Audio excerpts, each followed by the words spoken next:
Okay, we have a full moon total lunar eclipse occurring on September 7th, which is this weekend from the time of this recording. So let's talk about it because honestly, there are some things that we could look at here that is the not as bad as it could be award for eclipses, and it's something that we can dive deeper into with some ancient texts.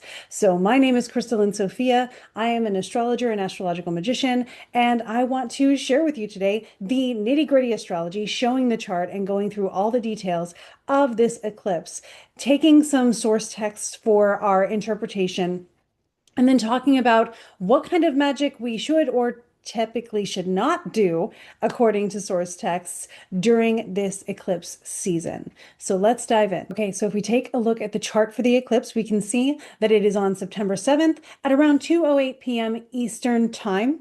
And of course, my location is in the United States, very near our capital. So that is what this chart reflects. One of the things that we can notice right away is this is a lunar eclipse, which means it is technically a full moon where the sun and the moon are very near the lunar nodes, making this an eclipse event. When the sun and the moon are roughly within 15 degrees of those lunar nodes, these little horseshoes here, that is how we can tell we're going to have an eclipse.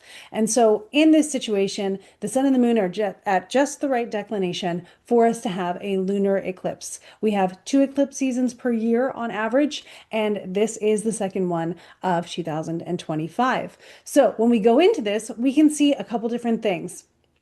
One, the moon is below the horizon for this location, and this location being the United States. So again, because it's 2:08, even if we were to pop that forward 3 hours to do Pacific time, it would still be during the daytime, which means the moon would still, because it is opposite of the sun, would still be below the horizon. So this is something that is going to be visible not to this northern hemisphere location. It's actually going to be more visible in the southern hemisphere over primarily Western Australia, according to space.com.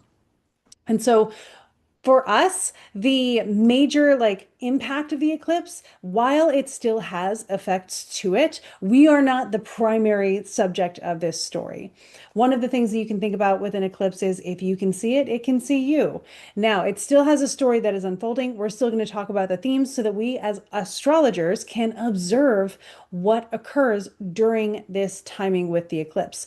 And also, the eclipse itself is a transit, so it can lock in and affirm and then instigate certain timings as well, simply by occurring in the right place at the right time, as transits tend to do with other timing techniques or in a very important part of a person or a place's chart. So, keeping all that in mind, if you're in the northern hemisphere, you may be seeing this more as a transit event, whereas if you're in the southern hemisphere, where you are more in the realm of influence of this, you would then be able to do the calculation of timing, which I use according to Ptolemy right now, Ptolemy's Tetrabiblos, which would give us a different sort of setup. And that's going to be based on the chart for your location, but I will explain to you how to do it. So let's jump into the general interpretation and just looking and getting acquainted with the chart here. When we look at the chart, the primary thing we're going to look at is the moon. This is a lunar eclipse. So we ask ourselves, who is the ruler of the sign that the moon is in? And that is Jupiter. And Jupiter is up here, and in fact, will be the next aspect that the moon applies to. The moon is the fastest moving body in our planetary setup. So the moon will move beyond the sun, and the next aspect that the moon will have from 15 degrees is that 19 degrees. So the moon is actually applying to Jupiter in this case. And Jupiter is in Cancer, which is ruled by the moon. So they are in trine with each other and they are in what is called mutual reception. And the moon is applying to Jupiter, who is the greater benefic and is exalted in this situation.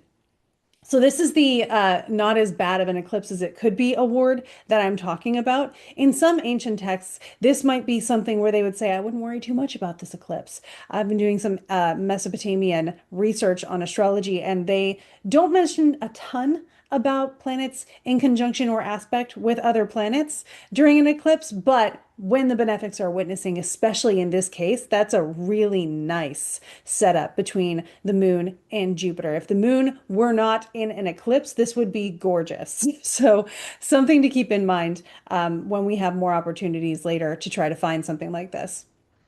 So we have Jupiter ruling the moon ruling Jupiter, the moon applying to Jupiter. It's actually quite nice. Again, it is still an eclipse though, so we're going to back off. We're going to observe, and we'll talk a little bit more about that in a minute or two when we get into what kind of magic or practices we can do in alignment with this timing.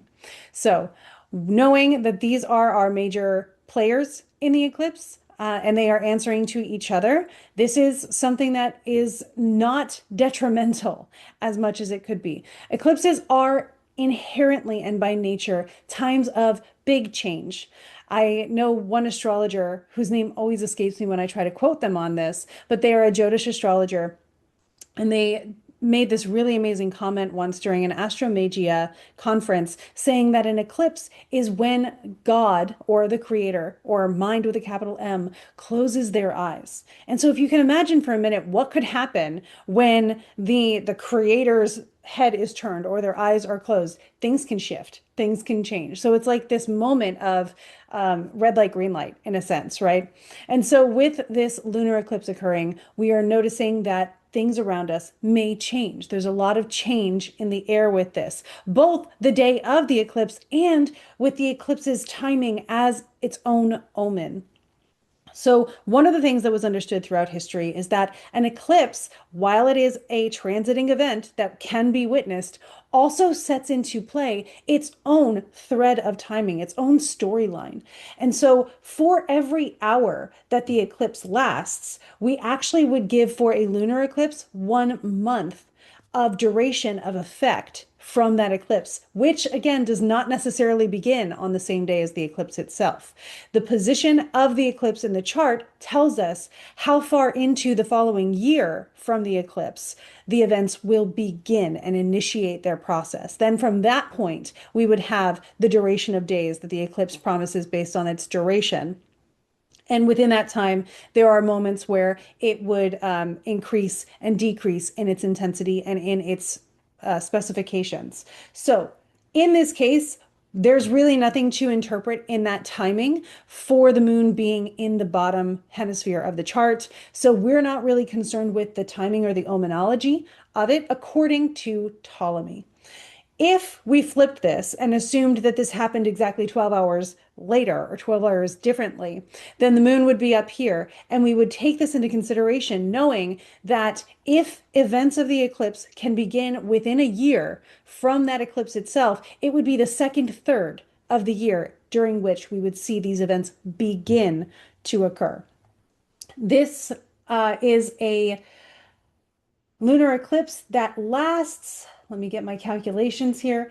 This is a lunar eclipse that lasts a little bit over an hour. It's 1.36 hours of time, an hour and 22 minutes, according to space.com.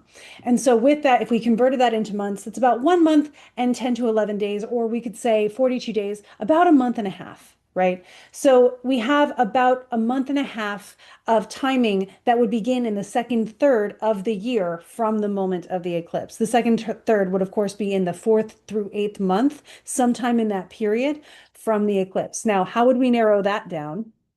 We would look for important significations based on the ruler of the eclipse, Jupiter. So we would look for Jupiter to go through a change in phase, to go retrograde, to go direct, any of those things that Jupiter does during that time, especially if they happen in that second third of the year from the moment of the eclipse. We would say likely around that time, we're going to see something that would pertain to the eclipse as well. And then from that moment on, we would have a month and a half of the effects unfolding. And so these are things that you can look at if you wanted to do your own math with this.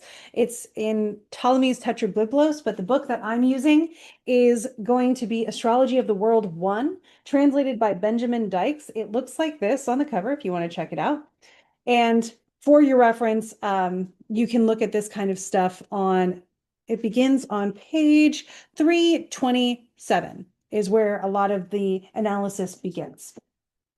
So that's what we're looking at here. Now, that's the timing of the eclipse, depending on where you're located.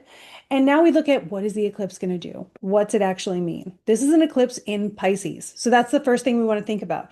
Common sense first reaction is if it's an eclipse in Pisces, Piscean things are going to be the main theme. Absolutely. Ptolemy also has a list in this book of different things that the signs could mean. Pisces, of course, being a water sign, has the effect on waters. Ptolemy specifies rivers, but I would say that it's likely to be any body of water, including the ocean, noticing that Pisces is the fish. Um, that's just my personal thoughts on the topic. But rivers are what is specified. Rivers, springs, and their animals are specified by Ptolemy. And then also, because it is a double-bodied or mutable sign, you would see the effects also occurring to humans and kings. So it's something, again, to keep in mind. Because it is not in the top hemisphere, we don't get to refine our interpretation based on the position of the chart. But again, that is relative to your location. So you would want to cast this chart for where you are to get those specifics regardless. So that is what we are thinking about with this. And if I go and just confirm here everything that I was looking at, yes, that is all I wanted to really bring up in the chart itself. Now, how do you know if this eclipse as a transit impacts you as an individual? This is an immutable sign, so any mutable sign is going to be receiving an aspect from this eclipse, particularly if you have a placement in one of the mutable signs at the 15-degree mark, because the eclipse is at the 15-degree mark. The mutable signs are everything that is within a cross shape of Pisces. In this case, we see the mutable signs being Gemini, Virgo, Sagittarius, and of course, Pisces. If you have a placement in one of these signs, you will either have this eclipse conjunct, square, or opposite your placement in the chart, which is an aspect that creates a lot of activity and becomes a little bit more noticeable. Additionally, if you happen to know that a timing technique of yours, say annual profections, as a really good example, is highlighting Pisces right now, or is highlighting Jupiter as a time lord, then you might also be able to say that this is something that you would notice a little bit more. So those things are what you can keep in mind and just stay aware. Stay aware of what's going on, record it, keep a journal, which can end up being your grimoire in the long run. And speaking of grimoires, let's get into the conversation about magically, what are we thinking about? Energetically, what are we thinking about with this eclipse? If you caught the Alchemist Inkwell podcast episode earlier this week, you would have seen Emily and I hashing this out as well. And I stand by a lot of what we came up with there. Dreams, Piscean dreams, the depth of our subconscious is something that we may notice around this time. So pay attention to your dreams, journal your dreams, let them come to you. Normally I'd say, oh, request a certain kind of dream, but we are in eclipse season. And the big theme that I see during eclipse season, based on some ancient resources as well, like Picatrix, who advises not doing anything during eclipse season because the entire composite world is subject to change. Everything is of the composite world in our world, so everything is subject to change. And so with that, we can be better listeners. We can be better observers. So I recommend taking a walk and noticing what comes up around you and just saying, I am open to what I need to understand, to what I need to know. You can take a walk, notice the signs and the things that come up for you on that walk, and it can be just in your everyday life. Anything I see today, I will take extra note of, and I will write it down and journal about what it means to me symbolically or literally. Paying attention to your dreams and saying, just send me anything I need. Also doing divination techniques like doing a card pull or looking at the astrology for something or any kind of divination that you prefer. This is a great time to practice that and maybe even get better at it as you are practicing it and you're still listening. You're paying attention. You are being receptive to anything that you may need to hear from whatever spiritual guidance you receive. So those are the things that I would suggest for this time. As far as an affirmation for this time, I am connected and listening. I am connected and listening. Practice your favorite form of divination. Go on walks and receive those signs. That's one of mine. And I hope that you have a really fantastic time. I hope that the energy is gentle. Do some self-care. Do anything that makes you feel cleansed and wonderful. Do the same for your space and for your home. And I will see you soon to talk about the next lunation, which will be a solar eclipse in Virgo. In the meantime, I will be here every Monday doing our Monday Magic Mood Boost live broadcast where you can see me there. And you can check us out at the Alchemist Inkwell podcast and the Alchemist Ink Spill Friday live broadcasts as well. I hope, again, that you have a wonderful time and that whatever unfolds for you, it is in your highest and best interest.